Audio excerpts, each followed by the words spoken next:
Hello aspirants, my name is Drishti Jain and I welcome you to the series of घटना सूत्र। मैं सबसे पहले अपना एक्सपीरियंस शेयर करती हूँ। मैं और मेरी यूपीएससी की दोस्ती काफ़ी पुरानी है। मैंने 3 सीएसई के मेंस और 2 फॉरेस्ट के मेंस और 2 इंटरव्यू दिए हुए हैं यूपीएससी में। मैं इस घटना सूत्र सीरीज़ में अपना पूरा एक्सपीरियंस आपके साथ शेयर करने की कोशिश करूँगी और किस तरीके से किस चीज़ को पढ़ा और याद किया जा सकता है, क्योंकि यूपीएससी में पढ़ाई तो सभी करते हैं लेकिन सही तरीके से और सही गाइडेंस के साथ पढ़ाई करना सबसे ज़्यादा इम्पॉर्टेंट है। इस वीडियो में हम पीटी 365 डिस्कस करेंगे जो कि काफ़ी क्रिस्प और कॉम्प्रिहेंसिव होगा, जो प्रीलिम्स के लिए इनफ और सफिशेंट होगा। मेरी कोशिश रहेगी कि बहुत ही कम समय में आपका ज़्यादा से ज़्यादा करंट अफेयर्स बहुत अच्छी तरीके से रिवाइज हो जाए। एंड सबसे इम्पॉर्टेंट चीज़ हम साथ ही ट्राई करेंगे कि उसका स्टैटिक से लिंकेज और लास्ट 10 ईयर्स के प्रीवियस ईयर क्वेश्चन डिस्कस करेंगे। आप बस इस वीडियो को 3 से 4 बार अच्छे से देख लीजिए एंड आई एम श्योर कि आपका पूरा current affairs PT point of view से अच्छे से हो जाएगा। तो बिना देरी किए चलो लेट्स स्टार्ट पीटी 365। चलो तो let's start the next PT, that is PT 365 updated part 1। जो अभी पहले बेसिक वाली पीटी आती है, उसके बाद अपडेटेड पीटी आई है, तो उसमें हम स्टार्ट करेंगे और अलग अलग सब्जेक्ट्स पढ़ेंगे इसमें। तो सबसे पहले चलो हम स्टार्ट करते हैं पॉलिटी एंड गवर्नेंस वाले टॉपिक को। इसमें हम साथ साथ पीवाईक्यूज भी देखते जाएंगे, जो थोड़े क्रिटिकल वाले पीवाईक्यूज है, पूरे पीवाईक्यूज नहीं बट लास्ट 10 ईयर्स में जो थोड़े अलग टाइप के पिकुलियर पीवाईक्यूज आए हैं उनको हम देखते जाएंगे और वहाँ पे मैं इंपॉर्टेंट टॉपिक्स भी आप सभी को बताते जाऊंगी। इंपॉर्टेंट पॉइंट्स को अपन हाईलाइट करेंगे और उन्हीं पॉइंट्स को आप बार बार रिवाइज करिएगा। ठीक है, चलो स्टार्ट करते हैं। सबसे पहला है पॉलिटी एंड गवर्नेंस, उसमें है socialist secular in the preamble. तो सोशलिस्ट और सेक्युलर का सिग्निफिकेंस से स्टार्ट हो रहा है। तो न्यूज़ में क्यों है, recently supreme court in doctor Balram Singh versus union of India, कौन से केस में, doctor Balram Singh versus union of India, dismissed petitions challenging the inclusion of words socialist and secular in the preamble through 42nd amendment 1976। तो क्या बोल रहा है, 42nd amendment act से जो सोशलिस्ट और सेक्युलर वर्ड ऐड हुआ था उसके ऊपर केस चल रहा था, doctor Balram Singh versus union of India. तो केस इंपॉर्टेंट है। Key observations made by Supreme Court. Constitution is a living document. Addition of socialist and secular could not be invalidated merely on the ground that preamble retained its original adoption date of November 26, 1949. Dismissed retrospectivity.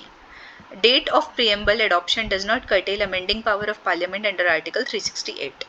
अब article 368 क्या बोलता है, permits amendment of the constitution and power to amend unquestionably rests with parliament whose amending power extends to preamble. Amendment to Constitution can be challenged on various grounds, including violation of basic structure.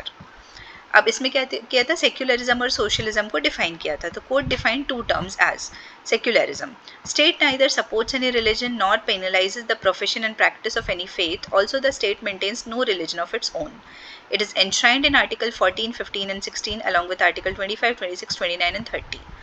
अब socialism को कैसे define किया, reflects the goal of economic and social upliftment and does not restrict private entrepreneurship and right to business and trade, a fundamental right under article 19(1)(g). तो basically इससे कैसे question आएंगे कि article 25 क्या बोलता है, आर्टिकल 368 क्या बोलता है, कौन सा आर्टिकल किस राइट के अंदर आता है।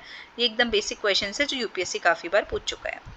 अब judicial pronouncements related to preamble. तो सबसे पहले बेरूबारी केस हुआ था 1960 में, जिसमें बोला था preamble is not a part of the constitution.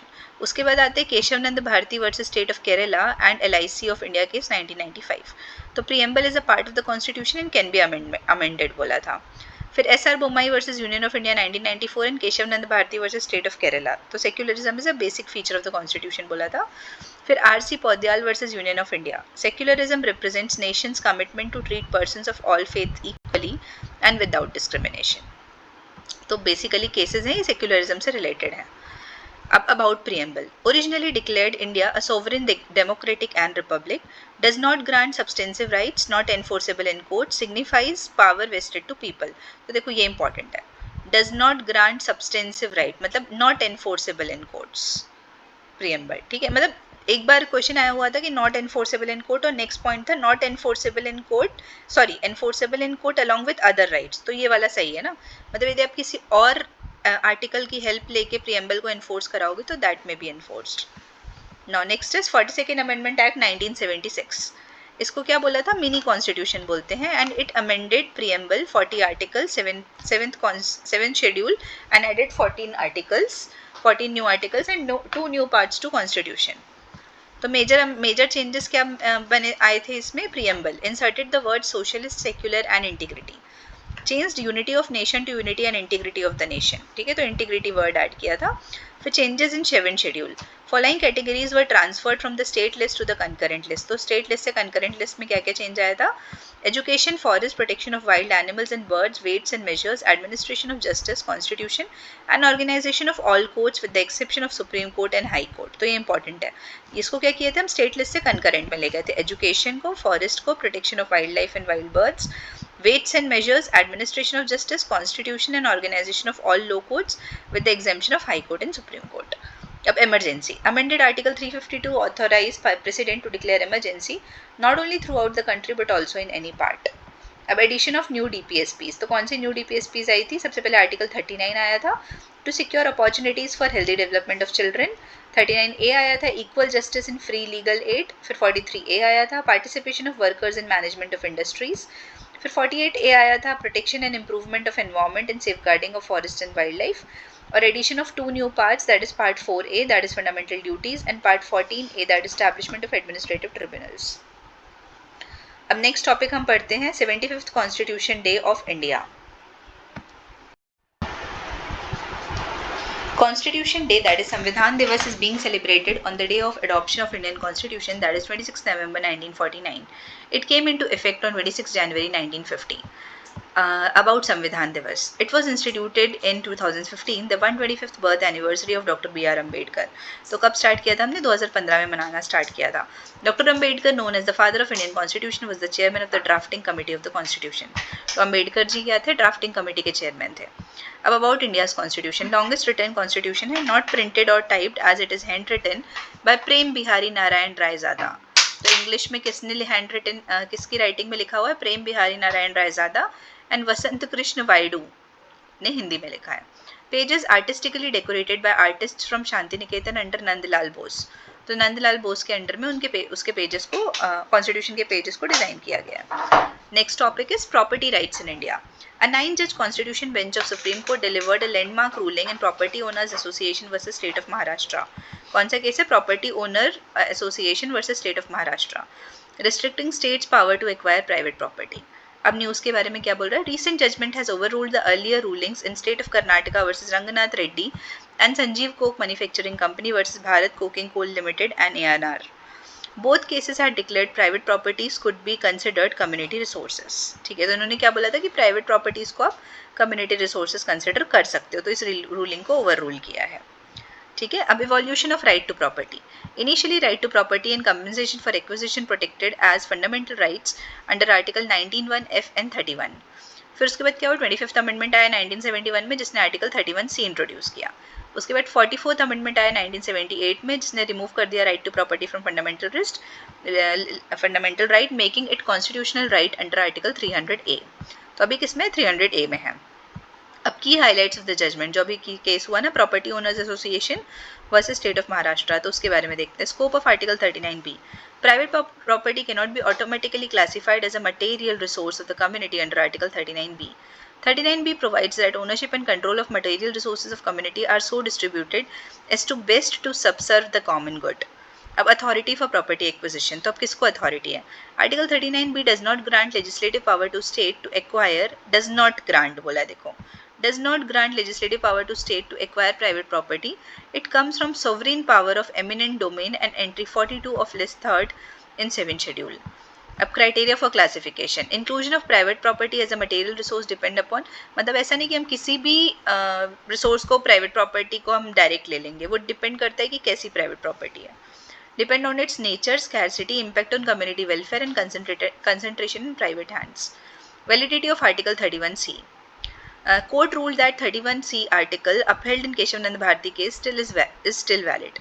Article 31C protected laws designed to fulfill DPSP's Article 39B and 39C from being challenged for violating fundamental rights under Article 14 and 19. तो 14 मतलब ये वाले DPSP यदि hinder भी हो रहे हैं article 14 और 19 को फुलफिल करने के लिए तो चलेगा. Balancing public welfare with private property rights. Ensuring government actions aligned with constitutional principles like equality, that is Article 14, and right to property, that is Article 300A. It also applied public trust doctrine mandating responsible resource management for public good. Limits of eminent domain. अब limits of eminent domain क्या होता है? Court questioned broad application of doctrine of eminent domain in land acquisition. Court clarified that not all privately owned resources qualify as material resources of the community that can be appropriated for public good. अभी doctrine पढ़ेंगे जो use हुआ है doctrine of eminent domain. It was provided that governments can acquire private property for public use balancing societal welfare and private and property rights. तो बोल रहे हैं कि गवर्नमेंट को ऐसा बोला था कि गवर्नमेंट एक्वायर कर सकता है प्राइवेट प्रॉपर्टी इन चीज़ों के लिए. This power is exercise by all levels of government but fair compensation must be provided. मतलब भाई आप लैंड ले रहे हो किसी का तो आपको फेयर कंपनसेशन देना पड़ेगा. Now elements of doctrine of eminent domain. Public use. Government can acquire private property for public resources like infrastructure, but only if there is a legitimate need and no alternatives. तो legitimate need है और कोई alternative नहीं है तब ले सकता है. Next है just compensation. When property is acquired, government must provide fair compensation to the owner based on market value at the acquisition time. Third है requires due process. Property owners must be notified in advance and given a chance to contest acquisition or negotiate compensation. फिर fourth है government authority. It can only be exercise by government और authorise public agencies with the legal authority to take property for public use. अब important case laws क्या है? In Sudarshan Charitable Trust versus Government of Tamil Nadu, SC clarified that eminent domain is tied to state sovereignty. State can acquire private property for public interest provided fair compensation is given. This power does not violate a person's right to livelihood or dignity. अब public trust doctrine क्या बोलता है? It helps protect environment by ensuring responsible management of natural resources. It was recognized as a part of article 21 in Majra Singh versus Indian Oil Corporation and MI builders versus Radhey Shyam Sahu case. State as trustee. Under public trust doctrine, state acts as a trustee managing natural resources for public's benefit. It ensures that resources are used responsibly and not depleted or damaged. In T. N. Godavarman versus Union of India, SC affirmed that state as a trustee must ensure natural resources are used substantially for public good. Citizens as beneficiaries. Citizens are beneficiaries of trust using resources sustainably for their benefit and for future generations. Next topic is illegal demolition of private property. I hope अभी तक आप सभी को समझ आया होगा हम जो पढ़ रहे हैं. जो काफ़ी ज़्यादा इंपॉर्टेंट है वो मैं बीच में हाईलाइट कर दूंगी. अभी ये वाला उतना इंपॉर्टेंट नहीं था टॉपिक. न्यूज़ में क्यों है? Underlining the principle of separation of power, SC used extraordinary powers under article 142. तो कौन से आर्टिकल के अंदर? Under article 142 to issue pan India guidelines to halt illegal demolition of private property. Supreme court की guidelines क्या है? These guidelines do not extend to encroachment into public land और unauthorised structures. मतलब जो एनक्रोचमेंट हुआ है और अनऑथराइज्ड स्ट्रक्चर्स बने उन पे ये गाइडलाइंस नहीं लगेंगी. जो और हम प्राइवेट प्रॉपर्टी ऐसे ही ले लेते हैं, इलीगल डिमोलिशन हो जाता है, उन पे लगेंगी. सबसे पहले prior notice. Demolition should be served to house owner by registered post with details of the nature of unauthorized construction, details of specific violations, etc. In case of unauthorized construction, 15 days notice. अब क्या, जब unauthorized construction होगा तो 15 दिन का notice आपको देना पड़ेगा. Given to residents to remove unauthorised construction और to find another place to live in. Videography and due report. Demolitions must be recorded on video and can be produced as evidence in case of challenge to its legality. A report on actual demolition must also be placed before the municipal commissioner. Next, opportunity of personal hearing must be given to the accused by designated authority. Personal liability of officials for violation of the court's order. Concerns regarding illegal demolition of private property. Against the principle of natural justice, due process of law and rule of law. In case of demolition of house by a state based on mere accusation. Violation of fundamental rights, that is right to shelter under Article 21. Next topic is minority educational institutions. Recently, Supreme Court overruled its S. Aziz Basha versus Union of India 1967 judgment, which held that AMU cannot claim minority status under Article 30 Clause 1 as it was established by a statute. तो क्या बोल रहे हैं? Overrule किया है. ये वाला जो केस है एस अजीज बादशाह केस में, उसमें बोला था कि AMU cannot claim minority status, लेकिन अब उसको ओवररूल किया है. तो इस न्यूज़ में क्या बोला है? SC in S. Aziz Basha versus Union of India has held that AMU was neither established nor administered by Muslim minority as it is a central university established through AMU Act 1920. Later on, Parliament through AMU Amendment Act 1981 restored AMU's minority status. However, Allahabad High Court struck down minority status of AMU in 2006, which has been subsequently challenged in Supreme Court in 2019. Key highlights. अब इस judgement में क्या बोला है? No need for minority control over administration to prove that it is a minority educational institution. तो अब क्या बोल रहा है कि यदि ये माइनॉरिटी, जैसे हम बोलते हैं कि माइनॉरिटी एजुकेशनल इंस्टीट्यूशन है, तो बोल रहा है कि वो इंस्टीट्यूशन है, उसमें ये ज़रूरत नहीं है कि माइनॉरिटी कंट्रोल किसका है. Minority status is not surrendered because an institution was created by statute or upon incorporation of university. Communities that weren't a minority before constitution are entitled to Article 30 Clause 1, protection of institutions established before independence. About minority educational institutions. Article 30 Clause 1 deals with right of linguistic and religious minorities to establish and administer educational institutions of their choice. National Commission for Minorities Educational Institution Act 2004 enacted to safeguard educational rights of minorities enshrined in Article 30 Clause 1. Commission, a quasi-judicial body with powers of civil court, decide questions relating to status of any institution as minority education institution. Central government has notified 6 religious communities, example Muslim, Christian, Sikh, Parsi and Buddhist. तो कौन-कौन से? Muslim, Christian, Sikh, Buddhist, Parsi और Jain. However, minority community is not defined in the constitution. मतलब minority की definition क्या है, किसको हम minority बोलेंगे, ये नहीं define किया है. Several privileges enjoyed by minority educational institutions. So first, under Article 30 Clause 1A, if a minority-run educational institution is properly acquired, fair compensation must be provided. तो यदि हम ये वाले institution को acquire करें तो fair compensation अपन को देना पड़ेगा. ठीक है. उसके बाद है not required to implement reservation policy under section 3 of central educational institution reservation and admission act 2006 as amended in 2012.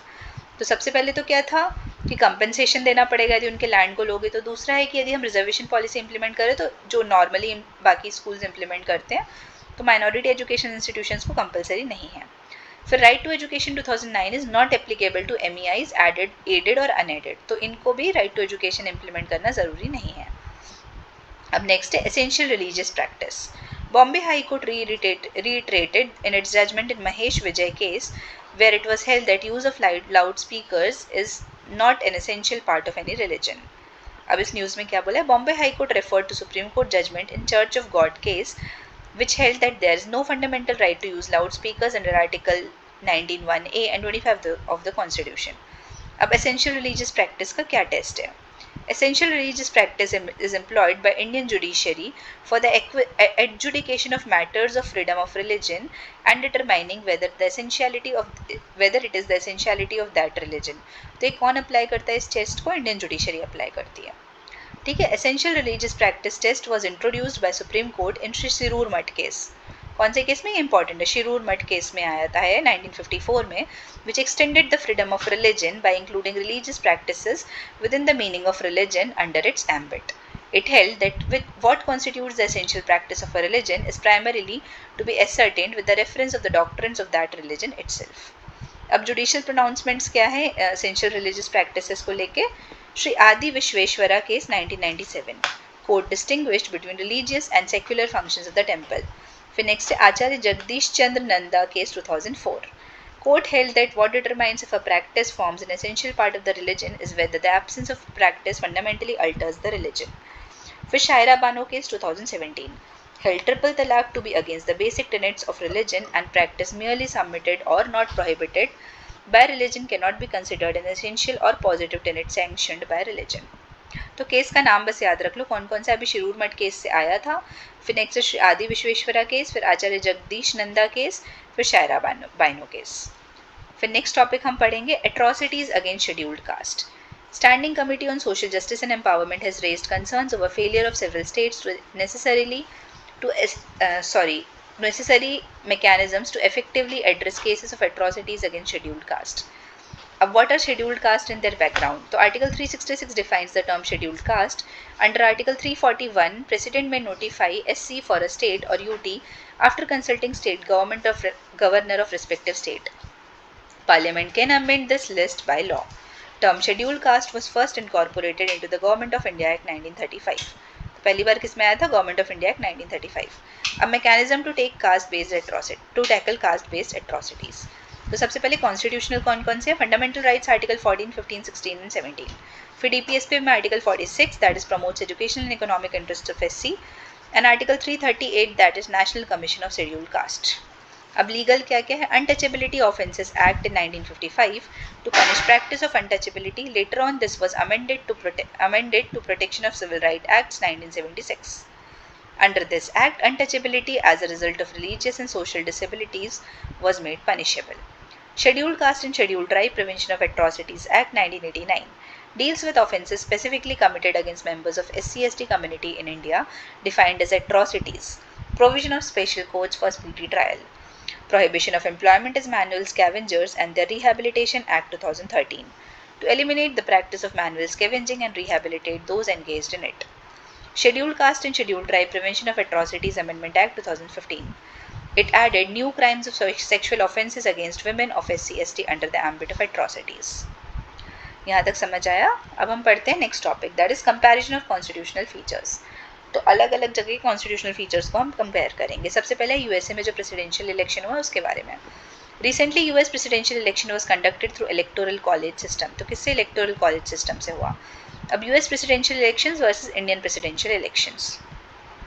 सबसे पहला है parameter composition of electoral members. USA में क्या होता है? Electoral college consists of 538 electors, Senate 100 plus 3 for District of Columbia, 435 members of House of Representatives. ये detail याद नहीं करना है। इलेक्टोरल कॉलेज होता क्या है? It is an intermediary body और process that chooses US president. In this system voters of each state cast their ballots to choose members और electors of electoral college who then vote to select president. States have varying number of electors based on their representation in Congress.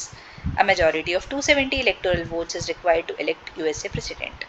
अब India के लिए क्या है? Members of an electoral college consisting of elected members of both the houses of parliament and elected members of legislative assembly of state including National Capital Territory of Delhi and Union Territory of Puducherry by Constitution 17th Amendment 1992. Nominated members of either House of Parliament or legislative assemblies of the state are not eligible to be included in the electoral college. ठीक है, ये important है India वाला part. ठीक है, governing act और rules. तो each state assembly, USA में क्या है? Each state assemblies establishes its own election rules reflecting USA's decentralized system. तो यूएसए का क्या है? decentralized system है where individual states oversee and manage their electoral processes. अब अपने यहाँ क्या है? Presidential and vice presidential elections act है 1952। Nomination process. Candidate secure party nominations through primaries and caucuses. अब इधर क्या इंडिया में? Prospective presidential candidate should get his और her nomination paper subscribed by at least 50 electors as proposers and at least 50 electors as seconders. Election methods. USA में क्या होता है? Most states follow winner take all approach where candidate with majority in a state win all the electoral votes except in Maine and Nebraska. Candidates can win presidency without winning the popular vote, like Donald Trump win in 2016. अब अपने यहाँ क्या होता है? System of proportional representation by means of single transferable vote, ये important है. And voting at each election at such election shall be by secret ballot. तो किससे होता है? सीक्रेट बैलेट से भी होता है. Candidates needs to secure 50% of the total votes plus 1 to win. अब वोट काउंटिंग प्रोसेस क्या होता है? यूएसए में क्या होता है? Significantly prolong largely due to reliance on paper ballots and handling of mail in votes like our postal ballots. अब अपने यहाँ क्या होता है? Use of EVMs. अब frequency of election every 4 years on fix schedule, और अपने यहाँ क्या होता है? Every 5 years except in exceptional cases. Running mate. USA में क्या होता है? Presidential candidate chooses a running mate, that is vice presidential candidate. अपने क्या होता है? सेपरेट इलेक्शन होता है वाइस प्रेसिडेंट के लिए. अब नेक्स्ट देखेंगे हम next topic that is clemency powers of president and USA. तो न्यूज़ में क्यों है? USA president Joe Biden granted an unconditional pardon. तो किसको पार्डन दे दिया? किसको? To his son facing sentencing for federal tax violation and gun convictions. ठीक है, तो यूएसए के जो प्रेसिडेंट जॉय बाइडेन, उन्होंने पार्डन दे दिया अपने बेटे को, पार्डन कर दिया. ठीक है. अब comparison between clemency powers of president of India and USA. तो सबसे पहले सोर्स ऑफ पावर अपने यहाँ कहाँ से मिलता है? Article 72 of the constitution. कौन से आर्टिकल से? 72. यूएसए के प्रेसिडेंट का क्या है? Article 2 section 2 of the constitution. अब scope of Indian president. Power extends to not only federal और union but also state crimes. USA में क्या है? Power extends to federal crimes only and not state crimes. Death penalty का अपने यहाँ क्या scene है? President can pardon death sentences included those by states. USA में क्या है, president can pardon only federal death sentences and not by state and not for state crimes. फिर role of executive branch क्या है अपने यहाँ, supreme court in Maru Ram versus union of India held that president acts on the advice of council of ministers and can not act on his own discretion. वहाँ पे क्या है, president can act on his own discretion. अब अपने यहाँ judicial review क्या है, scope of limited judicial review, courts can examine the process but generally not the decision itself. Process देख सकते हैं बट डिसीजन पे कुछ नहीं बोल सकते। वहाँ पे क्या है, courts can review pardons in cases of suspected corruption और अब्यूज ऑफ पावर। अब लिमिटेशन क्या है अपने यहाँ, president can not pardon someone impeached by parliament. Okay, और वहाँ पे क्या है, president can not pardon someone impeached and convicted by Congress. Okay, समझ आए। तो अपने आगे इंपॉर्टेंट है कि president can not pardon someone impeached by parliament. अब नेक्स्ट टॉपिक है 51st chief justice of India. Recently Sanjeev Khanna took oath as the 51st Chief Justice of India, which was administered by the President of India during a ceremony at the Rashtrapati Bhavan. अब appointment कैसे होता है CGI का, senior most supreme court जज हैं ये, considered fit for the role, is usually appointed for CJI on the recommendation of the outgoing CJI. The convention was breached in 1964, 1973 and 1977. Union Minister of Law, Justice and Company Affairs seek their recommendation, which is then sent to the Prime Minister, who advises President on appointment. Under Article 124 Clause 2, every judge of Supreme Court shall be appointed by the President and shall hold office until he or she attains the age of 65 years. कितने साल तक? 65 years तक. Key role of CJI. First amongst the equal. SC in state of Rajasthan versus Prakash Chand ruled that CJI is the head of the judiciary and holds a leadership position. They do not hold any superior judicial authority over other SC judges. Next is master of the roster. It is the exclusive power of the CJI to constitute benches, including constitution benches, to hear cases. Next is head of the collegium. CJI heads collegium for judicial appointments and transfers in higher judiciary. Next is appointment of officers and servants of Supreme Court. It shall be made by the CJI or such other judge or the officer of the court as he may direct under Article 146. अब collegium system के बारे में पढ़ते हैं. Judicial appointments. Collegium is a system through which judges of Supreme Court and High Court are appointed by the President under Article 124 and Article 217 of the Constitution respectively. It has evolved through judgments of Supreme Court referred to as three judges case. तो क्या three judges case हुए थे and pronounced in 1981, 1993 and 1998. अब appointment in Supreme Court. Collegium consists of CJI and 4 other senior most judges of Supreme Court. अब collegium in High Court क्या होता है? Involve recommendations by High Court Collegium consist of Chief Justice and 2 senior most judges of concerned High Court, and SC Collegium CJI and 2 senior most judges of SC. तो इसमें SC और High Court दोनों को मिला के करते हैं. अब Collegium system जो 3 judges case से evolve हुआ है, तो सबसे पहले first judges case 1981 और SP Gupta case. SC ruled that recommendation made by CJI to the President can be refused for cogent reasons, thereby giving greater say to executive. Okay. President के उसको refuse कर सकते हैं. Next second जजेस case 1993 में क्या बोला, supreme court advocates on record association versus union of India. तो उसमें बोला CJI only need to consult 2 senior most जजेस over judicial pronouncements and transfers. फिर थर्ड जजेस केस 1998 में क्या बोला, CJI should consult 4 senior most जजेस, सुप्रीम कोर्ट जजेस, to form his opinion on judicial appointments and transfers. ठीक है. तो अब यहाँ तक हमने ये वाला lecture, first lecture updated PT का ख़त्म किया. अब हम नेक्स्ट लेक्चर में इम्पीचमेंट ऑफ जजेस वाले टॉपिक से मिलेंगे.